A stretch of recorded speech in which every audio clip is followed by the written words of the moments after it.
Buenas noches, buenas tardes, buenos días, no importa qué hora veas esto. Yo estoy felicísima porque voy a presentar un podcast de una estudiante maravillosa que nos va a hablar un tema bastante interesante y por alguna razón me compete mucho. Y me lo acaba de decir, muchas gracias, ni siquiera me va a dar tiempo a drenarlo. Gracias, muy amable. Pues Lauda, esto es todo tuyo. Con tu invitada, presentas a tu invitada, dices tu tema, cómo se llama tu podcast y demás hierbas aromáticas. Adelante, Lauda. Todo un podcast viene gracias a Café Santo Domingo. Nada como el aroma de un buen café por la mañana. Café Santo Domingo, el sabor que despierta a toda una nación. Pruébalo y haz de cada sorbo un momento especial. Café Santo Domingo, lo mejor de lo nuestro. Muy buenas noches. ¿Cómo te Buenas sientes, noches, D-Lady? ¿todo bien? ¿Y tú? Muy bien. Me siento muy agradecida de que hayas aceptado la invitación a todo un podcast. Gracias a ti por considerarme. Nuestro tema a conversar en esta noche será fertilidad desde la sociedad. ¿Por qué elegimos este tema? Por la insistencia y se podría decir hasta la presión que se puede decir después de cierta edad. Exactamente. Iniciando con esta frase, a mi tiempo, no al de los demás. Bienvenidos a Todo en un Podcast. Decidí iniciar con esta frase porque es muy común sentir la presión de la sociedad, de amigos, familiares, conocidos, incluso de personas que no nos conocen, pero que en algún momento tenemos alguna interacción. Y tenemos que pasar por ese momento, digamos, quizás un poquito amargo y tener que adoptar una coraza y estar a la defensiva. Tengo una pregunta para mi compañera Lauda, quien es especialista en la materia, la doctora Lauda, ginecóloga, obstetra y endocrinóloga. A ella no le gusta que le tomen eso en cuenta, pero hay que decirlo. Con la primera pregunta quiero iniciar. ¿Cuál es la edad más fértil de la mujer y a partir de qué edad comienza la disminución de su fertilidad? La edad óptima para una mujer, pues, tener una concepción serían a partir de los 20, 22 años, con una extensión, se podría decir, hasta los 35. No es que después de los 35 no puedas tener hijos, no es eso. Lo que pasa es que, como siempre hago el ejemplo, nuestros ovarios son como un banco, es decir, ellos siempre tienen una reserva, pero a diferencia de los bancos reales, nosotros le vamos colocando dinero a las cuentas de banco, pues los ovarios no tienen quien le deposite. Y cada mes que no se embaraza una mujer, pues se pierde un ovulito. Y eso pasa después de los 35 años, entonces empieza a descender esa reserva ovárica. Entonces, por esa razón, no es que no pueda quedar embarazada después de los 35, sino que su reserva ovárica, pues, disminuye. Explíquele eso a mi mamá que estoy cansada de explicar, pero no hay forma de También que... vamos a llegar a algunos. Vamos para allá. Y por eso te pregunto, ¿has sentido en algún momento esa presión social ya fuera de lo que es tu profesión como doctora a nivel personal? ¿Te has sentido presionada? Como mujer, claro, porque la sociedad tiene un estereotipo de que una mujer debe hacer una carrera, tener un buen trabajo, casarse, tener hijos, etcétera. ¿Qué pasa? Cuando una mujer no cumple con los estereotipos de la sociedad, ya es cuestionada. Pero no necesariamente tú tienes que aceptar lo que la sociedad diga, porque muchas veces hay decisiones que uno toma y simplemente tienen que respetarla, básicamente. Perfecto. ¿Y qué decir del poco tacto que tienen las personas cuando se dirigen a uno? No entienden, no llegan a procesar si quizás uno está pasando por alguna situación personal. Podemos suponer que quizás no he decidido tener hijos, pero los demás no saben eso. Ellos no saben si realmente estoy pasando por una situación difícil y no quiero comentar o simplemente he decidido postergar el momento de tener hijos.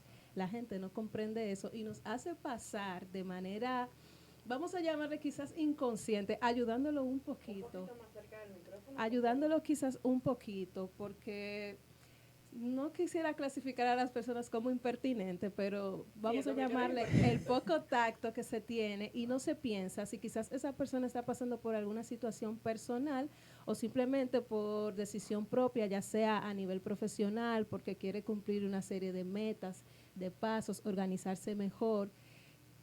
¿Cuál es esa, es decir, lo que quiero expresar es cómo eso a nivel cultural se ha institucionalizado de que uno cuando no decide tener hijos al tiempo en que se entienden que es común, uno está mal completamente. Que no debe ser así, porque lo que ocurre es, como bien mencionaste y como decía anteriormente, es lo que pasa del estereotipo de lo que dice la cultura, y no debe ser, porque existen condiciones, existen situaciones que la persona no conoce. Nos vamos desde la parte orgánica y también tenemos que incluir el hombre. Porque no es solo la mujer que se embaraza, porque si fuese que la mujer lo embarazáramos solo, pero no hay problema. Esto es un 50, un 50. Y si nos vamos a literatura, hay literatura que te dice son 40, 40, 20. 40 del hombre, 40 de la mujer y 20 de otras causas que nadie sabe. Exactamente.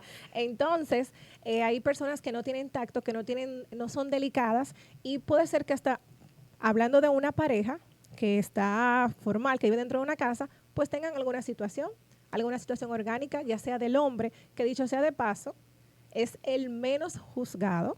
No estamos siendo feministas, pero es el menos juzgado, y también el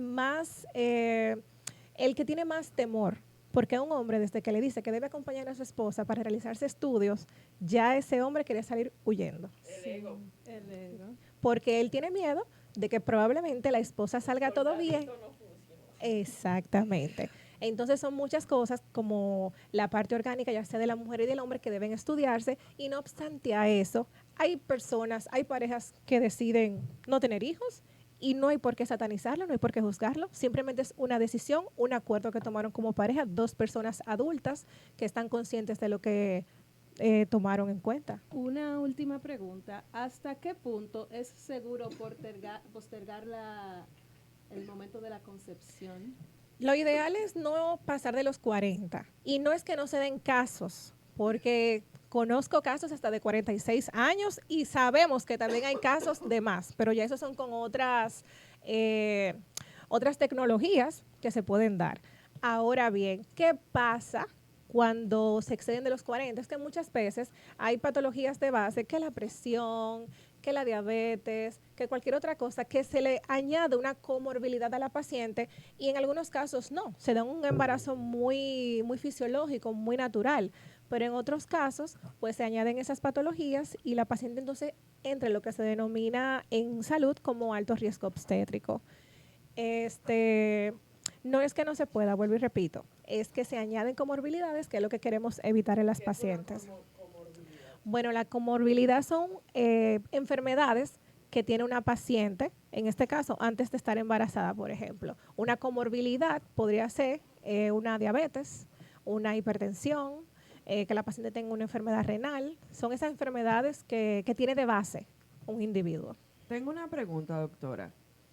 Como también usted es endocrinóloga, tengo entendido, y usted me va a confirmar sí o no, que hasta la alimentación, la parte endocrina, tiene mucho que ver con la... Puede incidir, ok, gracias, muy amable, puede incidir en el tema de la fertilidad.